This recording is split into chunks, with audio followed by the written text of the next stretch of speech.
हैं next question पे। बहुत ही सिंपल सा क्वेश्चन है कि हमारे पास यदि n एलिमेंट्स हैं, टोटल एलिमेंट्स कितने हैं, n है, तो n एलिमेंट के हेल्प से हम कितने तरह के मैट्रिक्स बना सकते हैं। ठीक है, जैसे हमने देखा था कि हमारे पास 5 एलिमेंट्स हैं, टोटल एलिमेंट्स कितने हैं, n is equal to 5 elements हैं, तो हमारे पास किस किस ऑर्डर के मैट्रिक्स बन सकते हैं। तो एक हो सकता है 1 क्रॉस 5, दूसरा होता है 5 क्रॉस 1, 1 क्रॉस 5 या 5 क्रॉस 1, और कोई पॉसिबिलिटीज नहीं है। यदि हम n इज इक्वल टू 6 कहें तो इसके लिए क्या क्या पॉसिबिलिटीज हो सकती हैं। ऐसा हो सकता है, एक हो सकता है 1 क्रॉस 6, दूसरा हो सकता है 6 क्रॉस 1, फिर एक हो सकता है 2 क्रॉस 3, और दूसरा हो सकता है 3 क्रॉस 2, और कोई पॉसिबिलिटीज है, मेरे ख्याल से नहीं है। ठीक है, तो हमारे पास यहाँ पर यदि हम 5 एलिमेंट्स हैं तो टोटल कितने तरह के मैट्रिक्स हम जनरेट कर सकते हैं, सिर्फ 2 तरह का, या तो 1 क्रॉस 5 या फिर 5 क्रॉस 1। यदि हमारे पास 6 एलिमेंट्स है तो हम टोटल कितने तरह के मैट्रिक्स जनरेट कर सकते हैं, 4 टाइम्स। तो ये बहुत ही आसान है फाइंड आउट करना कि किसी भी पर्टिकुलर, यदि हमारे पास नंबर दिया हो, कोई पर्टिकुलर नंबर दिया हुआ हो, तो उससे हम किस ऑर्डर के मैट्रिक्स को जनरेट कर सकते हैं। सपोज कीजिए हमारे पास 24 एलिमेंट्स है, तो हम 24 एलिमेंट से कितने तरह के मैट्रिसेस बना सकते हैं, कितने ऑर्डर के मैट्रिसेस बना सकते हैं। तो हमारे पास ये जो एलिमेंट्स है 24 एलिमेंट्स, तो किस किस ऑर्डर के किस किस पॉसिबल ऑर्डर के मैट्रिक्स इसके बन सकते हैं। तो नेचुरल सी बात है कि 24 को हमें तो रोज और कॉलम से डिवाइड करना है। तो यदि 2 रोज में डिवाइड करें, यदि 24 को 2 रोज में डिवाइड करें तो एक में 12, एक में 12 होगा। यदि हम 3 रो में डिवाइड करें तो 3 से पहले इसको डिवाइड होना चाहिए, तो एक में 8, एक में 8, एक में 8, ऐसे ऐसे एलिमेंट होंगे। तो रोज तो 3 हो जाएंगे, कॉलम कितना हो जाएगा 8, यानी कि 3 क्रॉस 8 का फॉर्म हो जाएगा। ये क्या होगा 2 क्रॉस 12 का। तो इन अदर वर्ड्स हम तो सिर्फ जानना चाहते हैं कि 24 का डिवाइजर्स कितना है। जितने पॉसिबल डिवाइजर्स होंगे उतने ही पॉसिबल ऑर्डर के इसके मैट्रिक्स हो सकते हैं। तो हम जो पढ़ेंगे वो पढ़ेंगे number of possible order of matrices having an elements. तो ये क्या होगा, ये होता है Pn, इसको हम रिप्रेजेंट करेंगे Pn। ये हो गया number of positive divisors of n, n के जो पॉजिटिव डिवाइजर्स होंगे वो हो जाएगा। यानी कि 24 एलिमेंट से कितने एलिमेंट कितने बनेंगे, तो ये हो जाएगा P24। अब P24 क्या होता है, नंबर ऑफ डिवाइजर्स या पॉजिटिव डिवाइजर्स हम कैसे फाइंड आउट करते हैं। तो उसके लिए एक फॉर्मूला है। ऐसे तो हम आसानी से निकाल सकते हैं, जैसे यहाँ पर तो 24 है, 24 को डिवाइड कौन कौन कर सकता है, तो बिना फॉर्मूला के भी हम निकाल सकते हैं। तो क्या हो गया, 1 डिवाइड कर सकता है, और क्या 2 डिवाइड कर सकता है, फिर 3 डिवाइड कर सकता है, 4 डिवाइड कर सकता है, 5 नहीं करेगा, फिर 6 डिवाइड कर सकता है, 7 नहीं करेगा, 8 करेगा, 9 नहीं करेगा, 10 नहीं करेगा, 11, 12 एंड 24। तो 1, 2, 3, 4, टोटल कितने हैं 8 हैं। तो यहाँ P24 कितना आएगा 8 होगा। तो किस किस ऑर्डर के इसके मैट्रिक्स बन सकते हैं, तो इसका ऑर्डर हो सकता है 1 क्रॉस 24 और 24 क्रॉस 1, फिर क्या होगा 2 क्रॉस 12 और 12 क्रॉस 2, उसके बाद 3 cross 8, 8 cross 3, 4 cross 6 and 6 cross 4। तो टोटल इसी 8 टाइप के मैट्रिक्स बन सकते हैं। लेकिन यदि हमारा क्वेश्चन सिर्फ इतना हो कि number of possible orders of matrices having elements, मतलब सिर्फ हम ये पूछना चाहते हैं कि कितने तरह के बनेंगे, तो उसके आंसर के लिए हमें ये पूरे को डिवाइड करने की, पूरे को आइडेंटिफाई करने की जरूरत नहीं। मतलब यहीं पर हमारा नंबर यदि 2000 है तब हम क्या करेंगे, तो फिर हम एक एक को तो खोज, इसके पॉसिबल डिवाइजर्स को हम 1 बाय 1 तो खोजने नहीं जाएंगे। तो उस केस में हम क्या करते हैं बताते हैं आपको। उसके लिए एक फॉर्मूला है, उस फॉर्मूला को ध्यान में रखना है। ठीक है, Pn क्या होता है, Pn का फॉर्मूला होता है पी एन का फॉर्मूला होता है अल्फा 1 प्लस 1 अल्फा 2 प्लस 1। यदि हम अल्फा 1 में आपको यदि तकलीफ हो रहा है तो इसको हम A1 A2 ऐसे मान सकते हैं,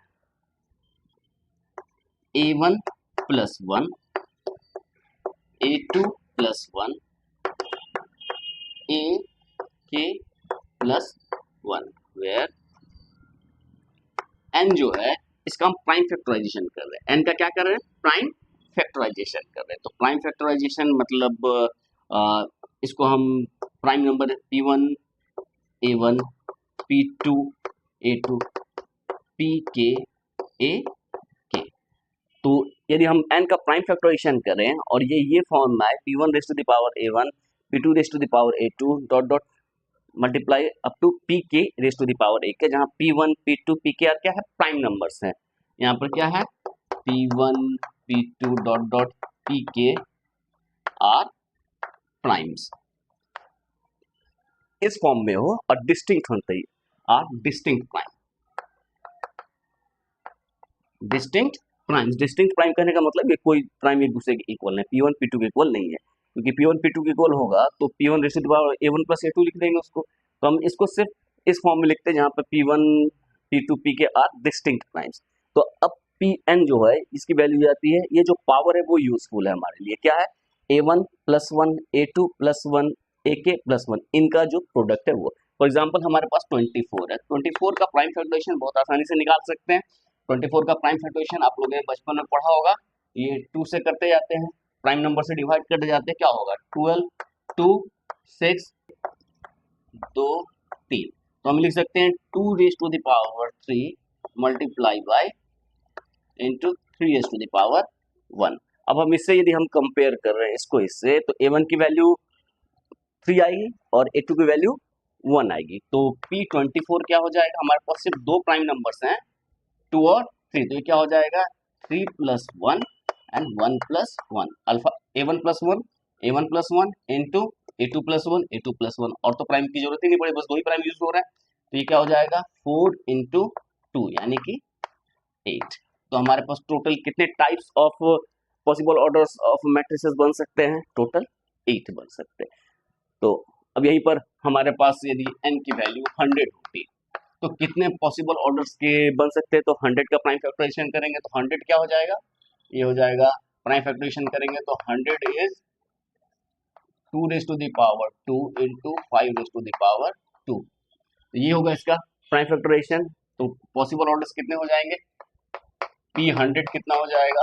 तो अल्फा 1 2 प्लस 1 एंड 2 प्लस 1 यानी कि 3 इंटू 3 यानी कि 9। तो टोटल कितने हो जाएंगे हमारे पास? 9। कौन कौन से होंगे उसके लिए तो आपको इंडिविजुअल कौन कौन से डिवाइजर्स है उसको निकालना ही पड़ेगा। और टाइप्स ऑफ मैट्रिसेस में आने से पहले एक छोटा सा सेक्शन है, एक परमुटेशन बेस्ड क्वेश्चन जो मैट्रिसेस के ऊपर बनते हैं, वो होता है कि आपके पास एक मैट्रिक्स दिया हुआ है। मैट्रिक्स का तो हमने अपने फॉर्म देखा, यदि ए को हमने लिखा ए आई जे एम क्रॉस एन मैट्रिक्स है, तो हमने अभी जो क्वेश्चन देखा था वो देखा था कि कितने टाइप ऑफ मैट्रिक्स हैं हमारे पास, नंबर ऑफ एलिमेंट्स यदि 10 है तो उस तरह के क्वेश्चन को हमने देखा। दूसरा क्वेश्चन होता है, यानी कि हम m क्रॉस n की पॉसिबिलिटीज के ऊपर आए थे, हमारे पास ए आई जे नंबर ऑफ ए आई जे दिया हुआ है उसके बेसिस पे। अब दूसरा क्वेश्चन है कि m क्रॉस n जो है वो फिक्स है और ए आई जे को हमने ए आई जे के ऊपर कंडीशन लगा दिया। फॉर एग्जाम्पल सपोज कीजिए कि ए एक मैट्रिक्स है ए आई जे 2 क्रॉस 3 मैट्रिक्स, 2 क्रॉस 3 मैट्रिक्स, जिसमें हमने कहा कि ए आई जे या तो 0 होगा या फिर 1 होगा, या फिर 0 1 2 मान लेते हैं, 0 1 और 2। यहाँ पर ए आई जे की वैल्यू या तो हम 0 रखेंगे या फिर 1 रखेंगे या फिर 2 रखेंगे। तो कितने तरह के मैट्रिक्स बन सकते हैं? तो जो भी मैट्रिक्स बनेगा वो 2 क्रॉस 3 मैट्रिक्स बनेगा, लेकिन एलिमेंट्स बदलेंगे तो मैट्रिक्स बदल जाएगा। ठीक है, तो मैट्रिक्स बदल जाएगा तो हम कहना ये चाहते हैं एक 2 क्रॉस 3 के ये क्या होगा? A11 A12 A13 A21 A22 A23। हमारे पास टोटल कितने हैं? टोटल पोजीशंस कितने हैं? 6 पोजीशन है, 2 इंटू 3 टोटल 6 एलिमेंट्स हैं। 6 एलिमेंट्स को ये अरेंज करना है, तो हमारे पास 6 पोजीशंस हैं और हर एक पोजीशन, ये पोजीशन ये पोजीशन ये पोजीशन ये पोजीशन ये पोजीशन और ये जितने भी पोजीशंस हैं इसके लिए पॉसिबिलिटीज क्या है, या तो 0 या 1 या फिर 2, यही हम यूज कर सकते हैं। तो नेचुरल सी बात है, इसको हम कितने तरह से एक्सेप्ट फिल कर सकते हैं, 0 1 और 2, 0 1 और 2, यानी कि इसको हम 3 वेज में फिल कर सकते हैं। इस पोजीशन को हम 3 वेज में कर सकते हैं, इसको भी 3 वेज में, इसको भी 3, इसको भी 3, यानी कि हर एक पोजीशन को 3 वेज में कर सकते हैं। तो हमने पढ़ा है, इस तरह का सिचुएशन देखा था परम्यूटेशन कॉम्बिनेशन में, यदि हमारे पास 4 प्लेसेस हैं, इसको हम m वेज में, इसको हम m1 वेज में, इसको m2 वेज में, इसको m3 वेज में, इसको m4 वेज में करें, तो इस तरह के टोटल अरेंजमेंट कितने हो सकते हैं, तो m1 cross m2 cross m3 cross m4, ये हमने पढ़ा था। यहाँ पर एक्चुअली क्या है, ये 6 पोजीशन है, ये 4 के जगह कितने हैं, 6 पोजीशन है, और हर एक को हम कितने वेज में, 3 वेज में, यानी कि 3 3 3, यानी कि 3 into 3 into 3 up to 6 times, यानी कि ये क्या हो जाएगा, 3 इंटू 3 इंटू 3 कितने टाइम, 6 टाइम्स, यानी कि 3 रेज टू द पावर 6। तो क्वेश्चन था हमारा कि Aij एक मैट्रिक्स है 2 क्रॉस 3, जिसकी एंट्रीज या तो 0 या फिर 1 या फिर 2 होंगे, तो वैसे कितने तरह के मैट्रिक्स बन सकते हैं, तो कितने तरह के मैट्रिक्स बन सकते हैं, 3 रेज टू द पावर 6। तो आंसर बहुत ही सिंपल है, number of 2 cross 3 matrices with entries, ये एलिमेंट्स जो है इसको हम क्या बोलेंगे, एंट्रीज, जो इसके अंदर इंटर कर रहे हैं, एंट्रीज 0 1 और 2 इज इक्वल टू टोटल 3 है, और पोजीशन क्या है, 6 है, 3 raise to the power 6, this is the answer. तो ये बहुत ही सिंपल सा क्वेश्चन है जो कि पूछा जाता है और बहुत ही आसान है।